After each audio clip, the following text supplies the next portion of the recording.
All right, fastest 15 minutes on the internet, fastest 15 minutes in social media, fastest 15 minutes everywhere.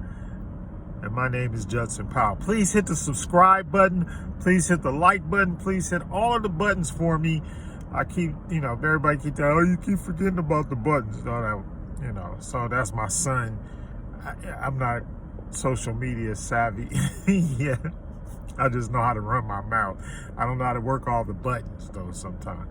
Anyway, go continue to talk about this for a little while. I want to talk about the Buffalo, craziness.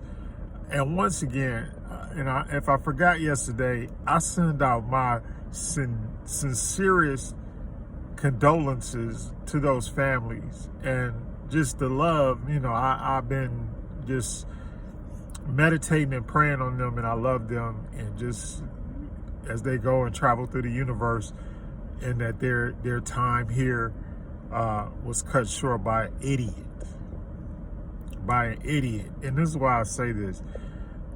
And it happened because people don't take action. And one thing that we sit around all the time and we say bad things happen to good people because the good people don't take action against the bad people. They just sit back and allow it to happen. Now, I'm getting report, like I told y'all yesterday, I don't necessarily just go and run head first into stuff. I like to try to pull up some news reports and some research and do this and that. Why? Because I want to be able to know exactly what's happening. So now it appears that this shooter, I'm not going to say his name either. Fuck him, right? Fuck him, right? Fuck him. And all the fucking excuses y'all got for him. I'm dropping F-bombs today. Fuck him. All right? Fuck him. Fuck the motherfucker in South Carolina. I'm glad you got the fucking death penalty. Fuck you too. Fuck all of y'all that believe in this shit. All right. Return back to my normal self. But so we hear that this MF went to Buffalo in March. In a dry run. He's gonna, he's practicing. He wrote a 180-page manifesto. He had assault rifles. He had on the barrel of the assault rifle, "This is your reparations."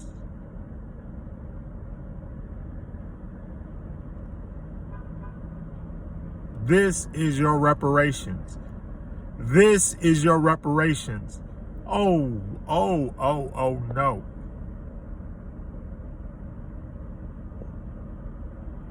no.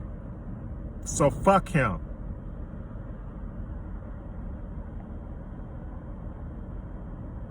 And I'm just, I don't know. I just get like the whole thing just doesn't resonate with me.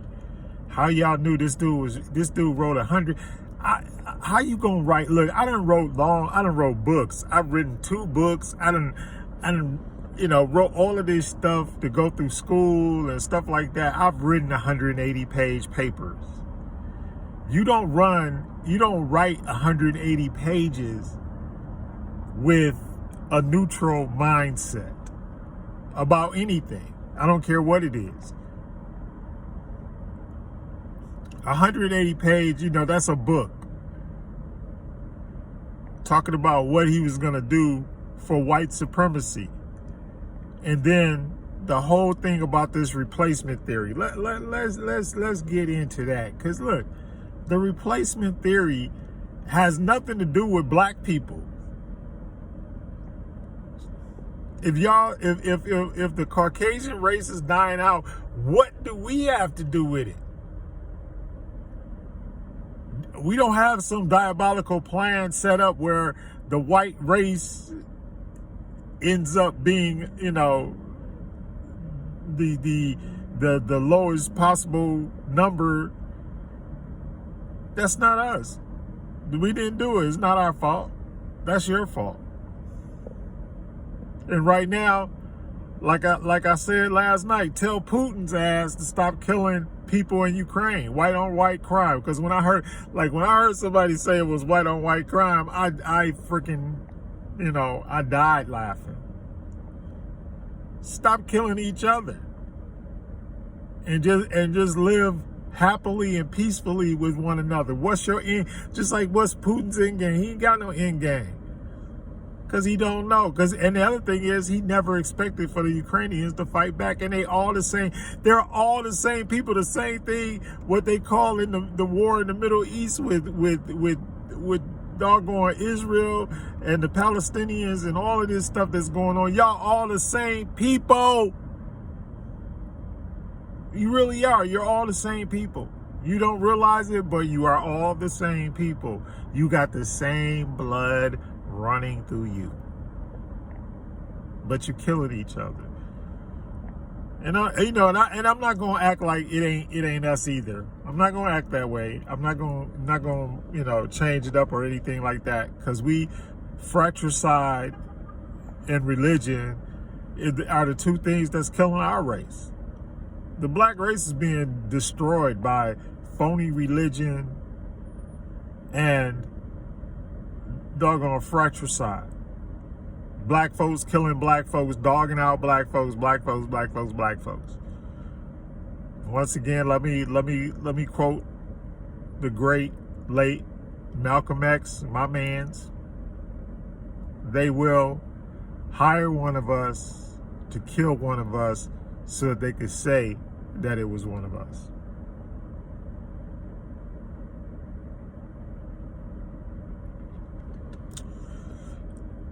So this whole thing,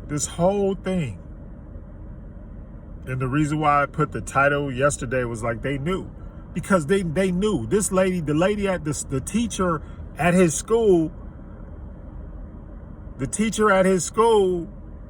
reported him. It's like, look, this man is like crazy. Look, and then his cousin, I forgot about this. His cousin said that it was all caused by COVID and that he used to wear hazmat suits to school. Now, if I'm walking down the street and then I walk into a school with a hazmat suit on, that doesn't raise any red flags. It doesn't get you no attention. You mean to tell me we never heard about this. Nobody said a word. And that's the other thing. Ain't no way in the world. I got an 18-year-old son. There is no way that he is in his room writing a manifesto with assault rifles. There's no way. Because, the old black parent thing, it's like, look, you don't have a house.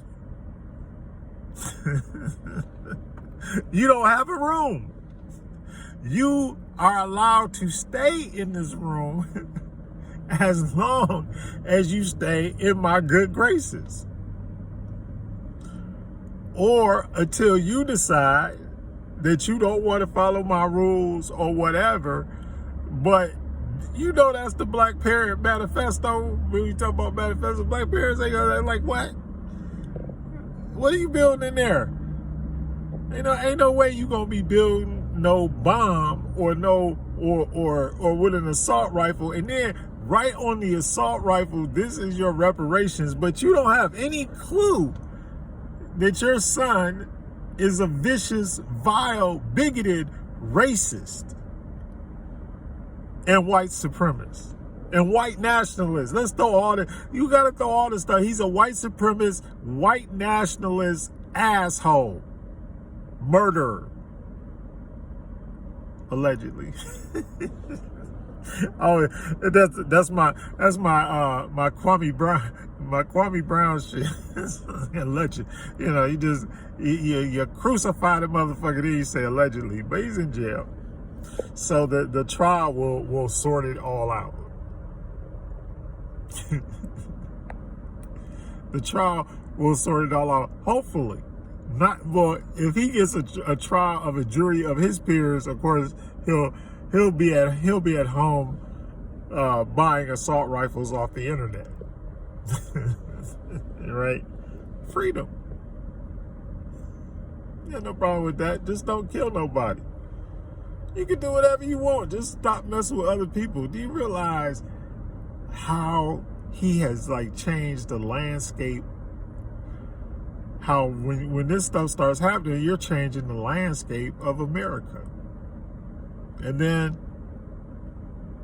the $100 million statement, or I should say it's a question. How long are black people gonna let this shit go on before they decide that we just don't want to live and coexist, but we want revenge? How long? Right? I remember Richard Pryor had an album back in the day, and he said, "How long must this bullshit go on?" Because it's bullshit. They need to get these dudes the needle like the next day. They need to put them in the gas chamber the next day. Because when you go and kill some innocent people, that's crazy. It's like, I don't understand. I don't understand murder anyway. I don't really understand the whole thing anyway. But if you must do it, if you must partake in it, then make it somebody that you know and make it purposeful. These are jokes, people. I'll be here for another 4 minutes. Because I don't get it. I don't get how all of this stuff can go on. And they say to do, when these dudes are acting strange, you got to pick them up. There's got to be some laws. This is hate speech. The stuff he was writing was hate speech, and there's laws against that. Why was he not prosecuted? Why was he not singled out? Why don't we should have a national registry of bigots and racists, just like we got for child molesters. Because who wants to live next door to somebody that's sitting up there, and the only reason why they hate you is because of the color of your skin, which is the dumbest thing in the world. Because most of us, let's be honest, most of us are all mixed up. I know I got white blood. I know I got Native American blood. I know I got Welsh blood. I know so I'm just saying, I know that I have these things. And the other thing is, I'm not against nobody. We really aren't. We're not against anybody. We're just trying to tell our people about themselves and about their history. That's what I don't get. It's like, how am I racist for telling people that black people invented mostly inventions that were invented in the 18th and 19th century in the United States of America? They were invented the 17th, 18th, 19th. I got to go back. From the time they brought slaves to this land, we were inventing the things that were necessary to run this land. We were working to build this land. It's like, so, and all this stuff about the whole thing, reparations, we deserve reparations because everybody else profited off of it, and we didn't. But I mean, let's be honest. Anybody that's honest about it, and nobody black, white, green, red, or yellow should come out of school and be 200 grand in debt. You're putting the best and brightest Americans in debt. The best and brightest Americans, you're putting them in debt. And it is having a psychological effect. So you get out of school, you work hard to do all this stuff so that you can have this dream life and everything, and then you're in debt. So we're going to talk about that more next time. But well, maybe not. But I just want to say, fastest 15 minutes or so. I'm Judson Powell. Hit the like button, subscribe button, hit all the buttons for me. But most of all, learn how to love. Hit the love button.